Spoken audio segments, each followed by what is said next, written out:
everyone. Welcome back to part 6 of the making of my Horace Kephart knife. So in the last part we did some grinding, filing, sanding on the scales. So I got them down to a pretty decent thickness. We obviously got to do some finishing once it's on the blade, but today it's going to be about the blade. So we have to grind this. When we say we, I say me. So I'm guessing you probably figured out why it took so long for me to get to this part. It's because I'm not really 100% sure how to do it. I never really did something as precision as I'm trying to do this one. So I've been messing around. This is just a piece of mild steel, and this is the third piece that I've been messing around with, and I didn't like the way they came out. This was done with a file here. This was done with a file here. I didn't even finish it because I didn't like the way it looked. And then I came up with an idea, which I'm going to show you in a minute or two. And I like the way it came out. This is called a plunge line. And again, I just did this kind of rough, but it matched up pretty good. I think I'm going to be able to get it pretty perfect here. And I got it nice and centered there. And I'm liking the way that came out. And again, I wasn't trying to get the both bevels perfectly straight and the right depth. I was looking to get that, if you could see that in there. Even plunge lines. So now we're going to do a little layout on this one, and I'm going to show you the various jigs that I made. This one I made where this goes in between here. This did not work for me. So this does work, which I'm going to show you how to use this, and I added a little piece of aluminum blocker, which I'm going to show you when I get over to the grinding wheel. But the first thing we got to do is we got to clean this. So just have some regular old acetone, which is nail polish remover.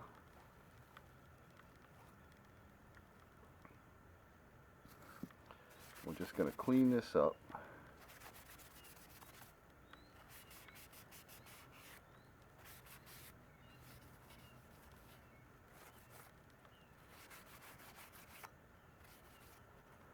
That dries pretty quick. And then I have here this giant permanent marker from the dollar store. Okay, now you can use Dykem layout fluid.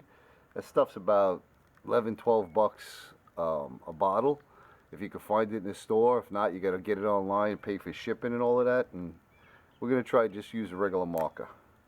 So a couple things we got to do is we got to cover this edge. And we're going to pretty much get this whole blade blue.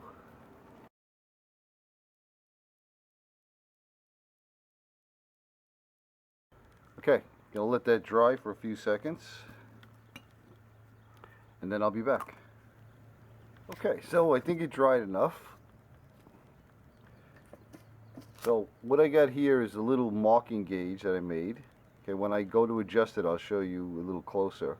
And we're going to want to mark the center of the blade, the cutting edge. So I have that set at about a 1/16 of an inch, and we're going to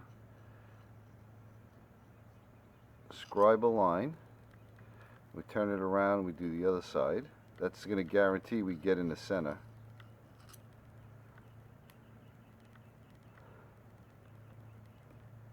Hopefully that's showing up. That's going to keep our bevel straight. So we got that. Now we're going to have to figure out where we want the bevel line to go up to. Now again, this is going to be a sort of convex edge, so it's going to be rounded, but I'm going to have to start off with a little bit of a flat grind, get it to a line where I want it. So you see here I have a couple set screws, and then this is just a screw, a nail that I ground off the head to that little point. So we're going to figure out how much of this, how far up we want to go. I'm going to say about there.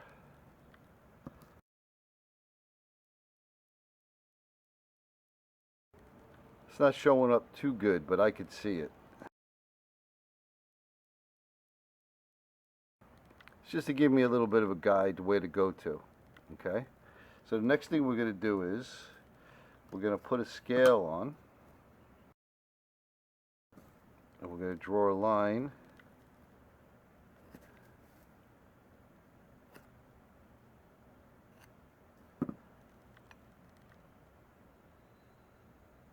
Okay, again, it's hard to show up, but I could see it. And we're going to move that, excuse me, we're going to move that line up.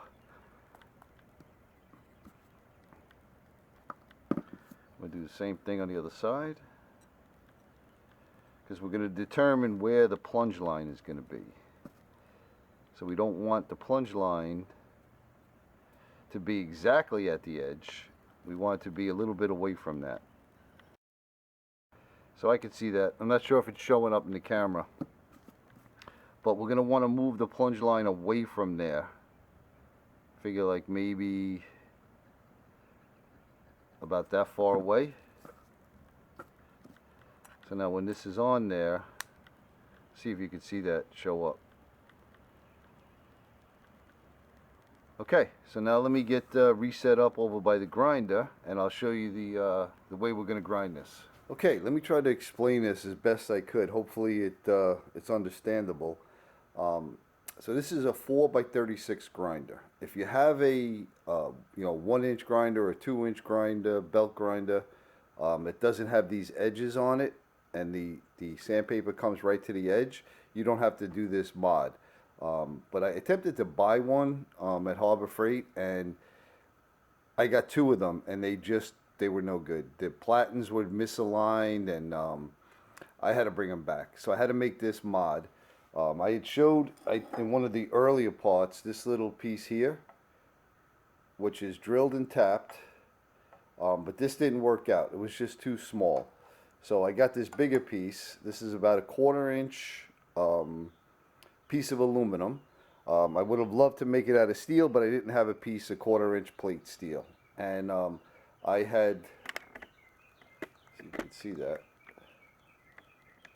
I raised up the what do you call it, the table, I guess, that's attached to this, to bring it up to this height, because I didn't want this all the way down at the bottom.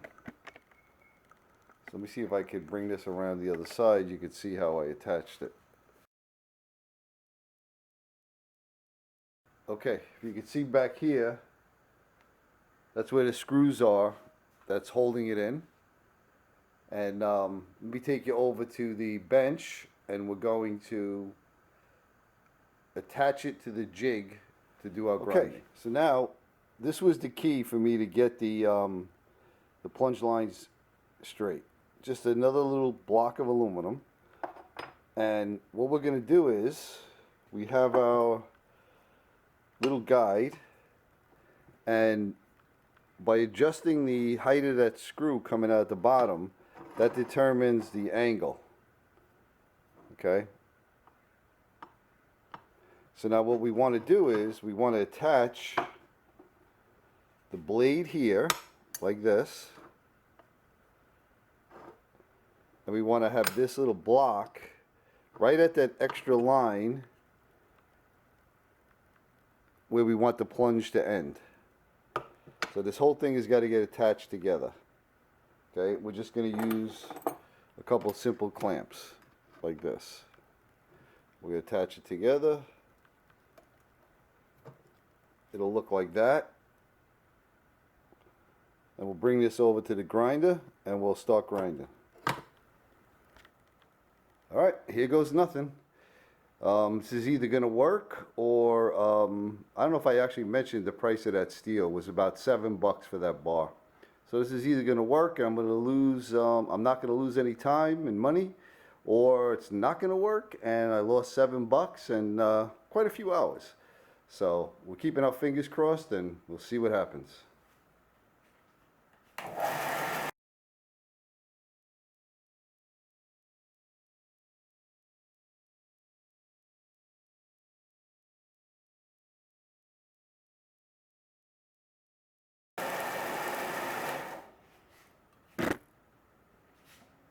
All right, think that came out pretty good. So we're going to switch it over to the other side, and we'll try to match that up. All right, we got it set up on the other side. We're going to give that a whirl.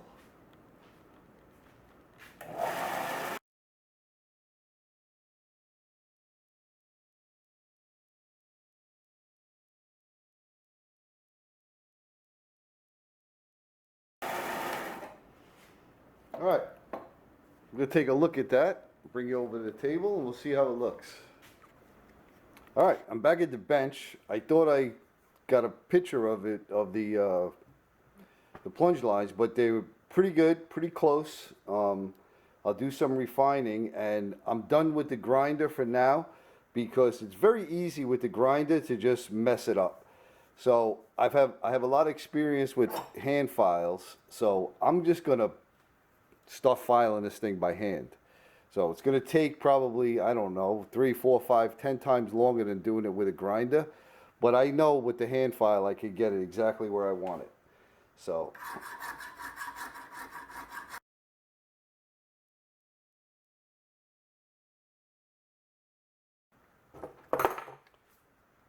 make sure you keep the files clean. And the files only work in one direction. You see me going like this. That's just for, it's like weird how I do it, just to get the control of it. So I know it's in the exact spot I want it. But it's not cutting on the pull stroke. It's cutting on the push stroke.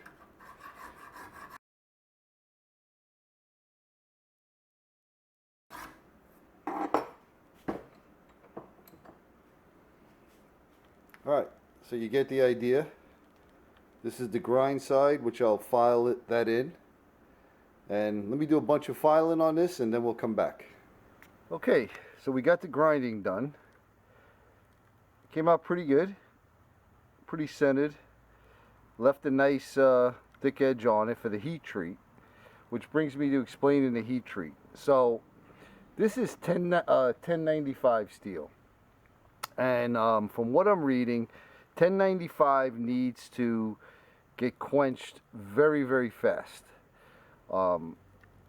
They have a special type of quenching oil that is used, and this and that and the other thing. And they said, you know, you're better off when you're first making a blade to use like 1080 or 1084, that those steels are a little bit more forgiving, and that the 1095 is kind of a fussy steel. So the options I have is try it or send it out to get heat treated.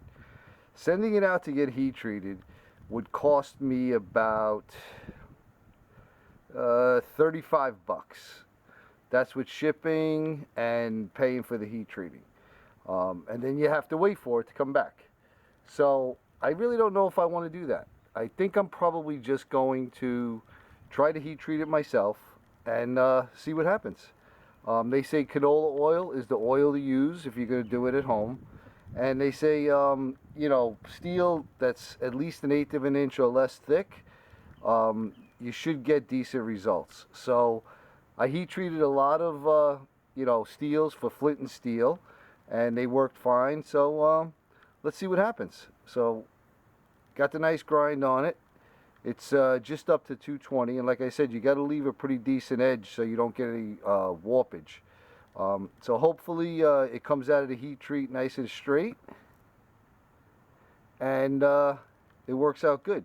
So I'm going to end this part at this, and let me tell you, this was a bear to do by hand. I really wish that Harbor Freight sander, you know, grinder was decent, because it would have been a lot easier. But it came out nice.